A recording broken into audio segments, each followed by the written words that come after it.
9월 13일 금요일 느헤미야 7장 61절로 73절까지 말씀입니다. 데멜라와 델 하르사와 구룹과 앗동과 인멜로부터 올라온 자가 있으나 그들의 종족이나 계보가 이스라엘에 속하였는지는 증거할 수 없으니 그들은 들라야 자손과 도비아 자손과 느고다 자손이라. 모두가 642명이요 제사장 중에는 호바야 자손과 학고스 자손과 바르실레 자손이니 바르실레는 길르앗 사람 바르실레의 딸 중에 하나로 아내를 삼고 바르실레의 이름으로 불린 자라. 이 사람들은 계보 중에서 자기 이름을 찾아도 찾지 못하였으므로 그들을 부정하게 여겨 제사장의 직분을 행하지 못하게 하고, 총독이 그들에게 명령하여 우림과 둠밈을 가진 제사장이 일어나기 전에는 지성물을 먹지 말라 하였느니라.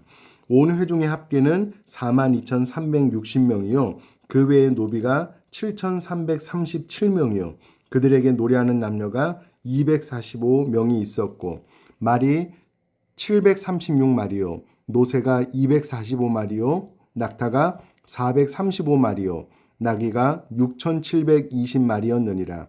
어떤 족장들은 역사를 위하여 보조하였고, 총독은 금 1,000드라크마와 대접 50과 제사장의 의복 530벌을 보물곳간에 드렸고, 또 어떤 족장들은 금 2만 드라크마와 은 2,200마네를 역사곳간에 드렸고, 그 나머지 백성은 금 2만 드라크마와 은 2,000마네와 제사장의 의복 67벌을 드렸느니라. 이와 같이 제사장들과 레위 사람들과 문지기들과 노래하는 자들과 백성 몇 명과 느디님 사람들과 온 이스라엘 자손이 다 자기들의 성읍에 거주하였느니라. 아멘. 오늘 본문의 말씀은 느헤미야가 성벽 재건 완료 후에 예루살렘으로 이주시키기 위해 인구조사를 실시하는 도중에 발견한 제1차 귀환자 명단과 관련된 자료입니다.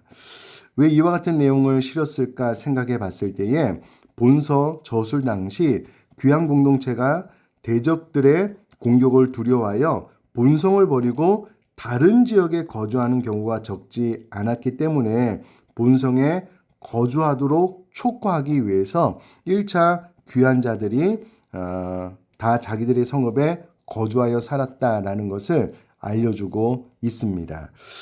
본문 말씀을 좀 세부적으로 살펴보면 61절에서 65절까지의 말씀은 제1차 포로 귀환자 중에 이스라엘의 어느 가게에 속하였는지 불분명한 사람들의 명단이 나옵니다. 특별히 61절, 62절은 일반 백성, 그리고 그 숫자가 나오고요.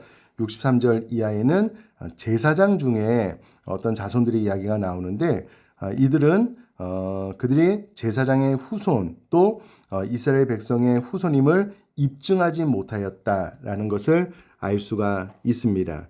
특별히 제사장들은 그들이 어떤 자손의 후손인지 그 가계가 정확하지 않아서 총독이 그들에게 명령하여 우림과 둠밈을 가진 제사장이 일어나기 전에는 지성물을 먹지 말 것을 명령합니다.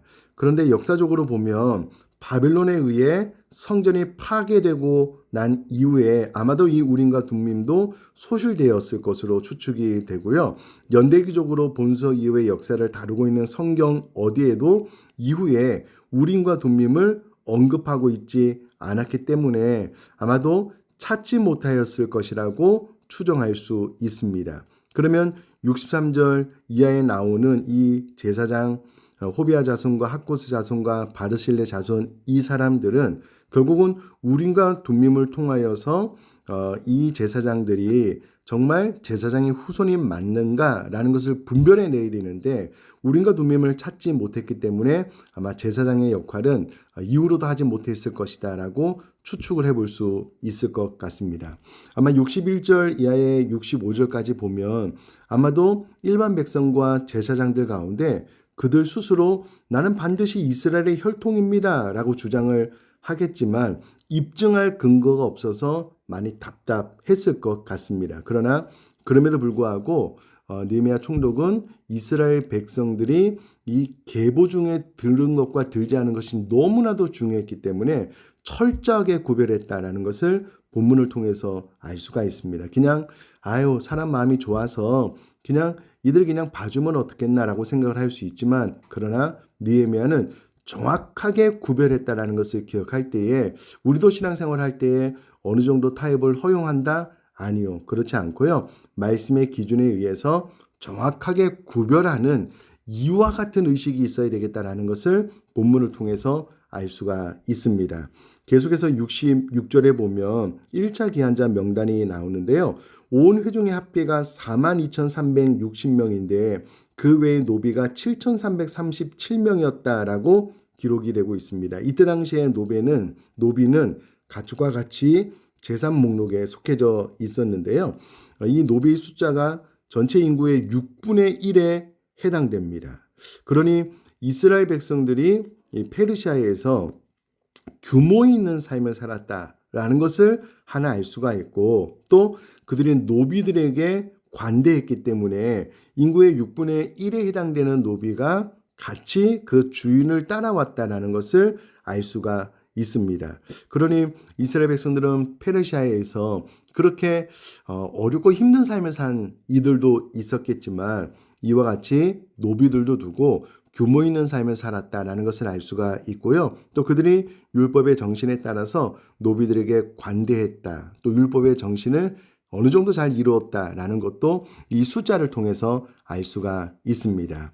이후로 성전 재건을 위한 족장들과 백성들의 예물, 봉헌에 대한 내용이 70절 이하에 나오는데요.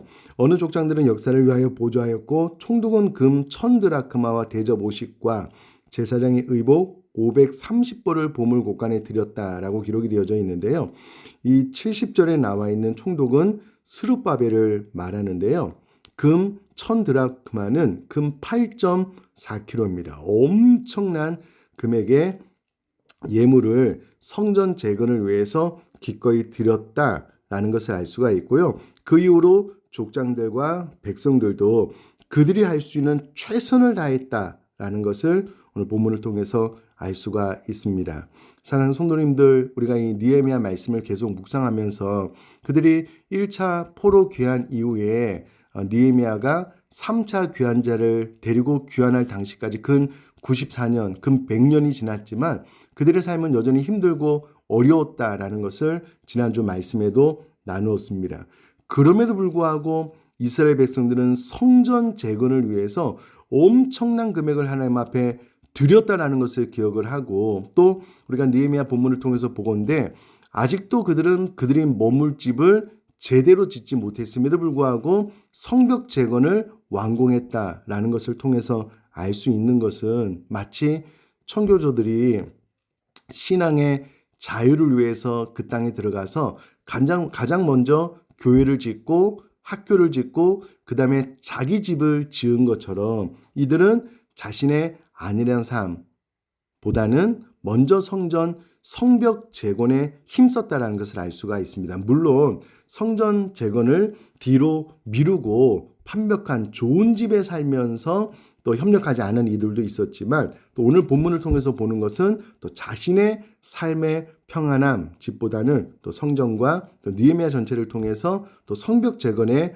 그들이 앞장섰다, 우선순위를 두었다라는 것을 우리가 알 수 있습니다. 그러면 우리도 우리들의 삶을 잘 돌아보는 것 중요하지만, 그러나 하나님의 나라를 위해서 먼저 우리들의 마음을 쏟고 먼저 그의 나라와 그 일을 구하는 저와 여러분 될 수 있기를 주님의 이름으로 축복합니다. 제가 한번 기도하겠습니다.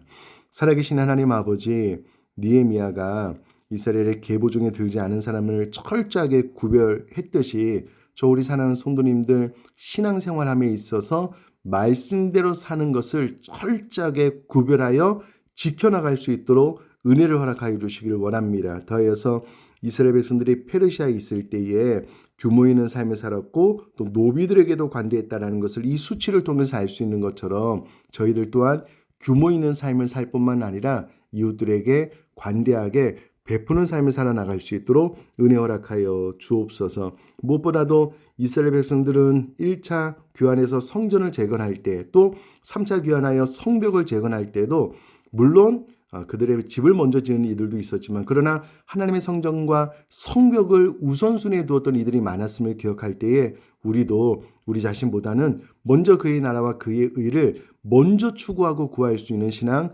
허락하여 주옵소서. 감사드리며 예수님의 이름으로 기도드립니다. 아멘.